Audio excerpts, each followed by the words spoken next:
네, 여러분 안녕하세요. 김영선입니다.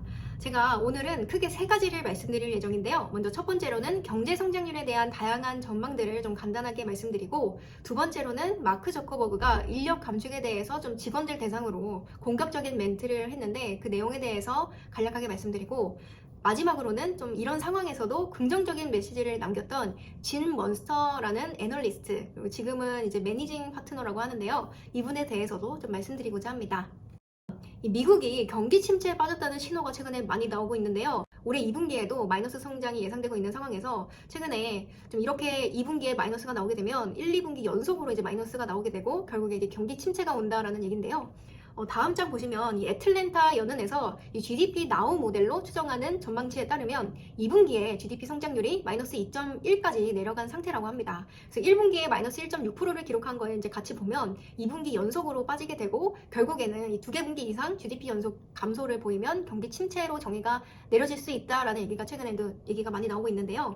근데 또 반대의 목소리가 있다고 합니다. 애틀랜타 연은의 이런 전망치가 월가 전망치보다 좀 정확하긴 했지만 최근에 코로나 이후에 경제 패턴이 바뀌면서 신뢰도가 좀 떨어진 상황이고 실제로 월가에서는 내년이다라는 전망이 또 우세하다고 합니다.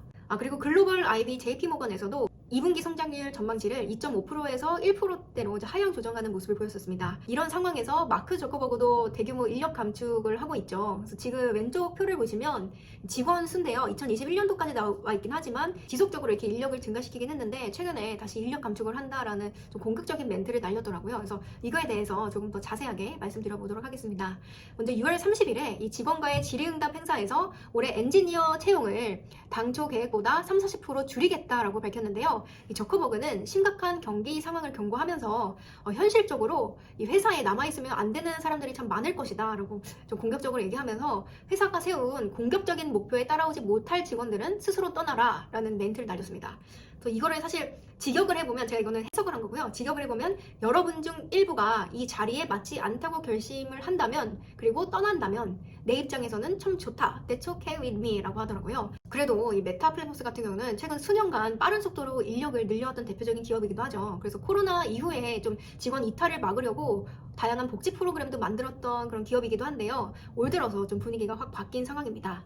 그리고 CEO뿐만이 아니라 사실 CFO 같은 경우도 이 회사 비용 증가에 가장 큰 영향을 미친 것이 급속도로 늘어난 인력이다라고 강조하는 모습도 보였었고요. 또 러시아 우크라이나 전쟁 때문에 경기 침체 타격이 예상되는 만큼 지출을 좀 억제할 것이다 라고 발표한 적도 있습니다. 그리고 최근에 또 2021년 마지막 분기에 사상 처음으로 주력인 이 페이스북 사이트에서 1일 활성 사용자 수가 줄기도 했죠. 그래서 이런 추세가 계속 좀 악화되고 있는 상황이긴 합니다. 여기까지 메타 플랫폼스의 경영진들이 어떤 얘기를 하고 있는지에 대한 말씀을 드렸었는데 여기서 좀 주목해 볼 만한 것은 메타 플랫폼스가 왜 6월에 16%나 빠졌나 라는 이런 나스닥에 있는 기사였거든요. 그래서 이것을 좀 쭉 읽어보니까 그래도 좀 긍정적인 내용이 있었습니다. 최근에 메타 플랫폼스는 많이 조정을 받은 모습이죠. 거의 한 15%에서 20% 사이대로 6월 한 달간 빠졌었는데 여기서 좀 긍정적인 부분을 보지 않을 수 없습니다. 지금까지는 좀 부정적인 얘기를 했으니까 긍정적인 얘기를 한번 보자면요. 프라이스 투 프리 캐시 플로우를 보면 10.97로 핀비지 기준으로 나와 있는데 오늘 제가 키움증권 방송에서 코스트코의 프라이스 투 프리 캐시 플로우를 보면 78 정도였거든요.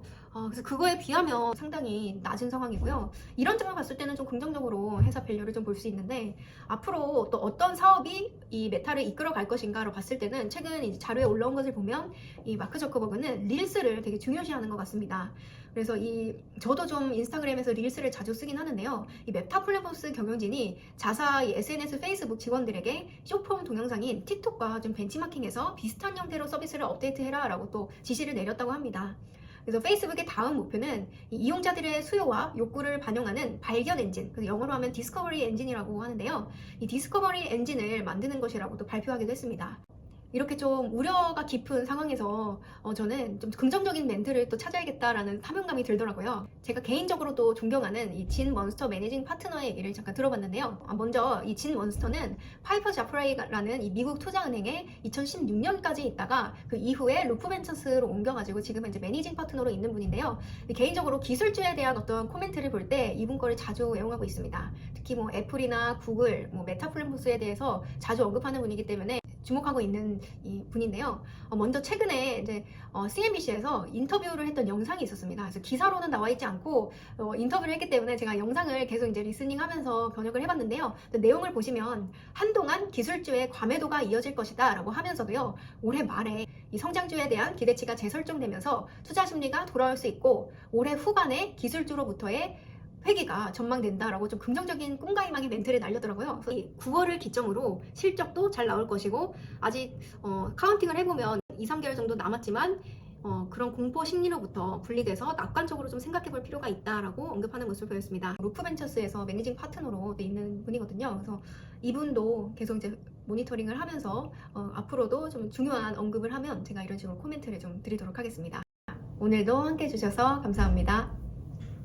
좋은 해외 주식 투자 방법 없을까? 교보증권 해외 주식 CFD. 해외 주식 투자에 레버리지를 활용할 수 있어. 만기 없이 최대 2.5배? 미국 달러로 무려 10개 국가 거래도 가능하다고. 양도소득세 11% 납부에 자유로운 롱숏 포지션까지. 단일 계좌로 국내 해외 주식 통합 거래도 가능해. 전문 투자자만 거래 가능한 상품이니까 문의해봐. 계좌 개설하러 가야겠다. 교보증권 윈케이 앱으로 고고. 해외 주식 투자는 교보증권 해외 주식 CFD로.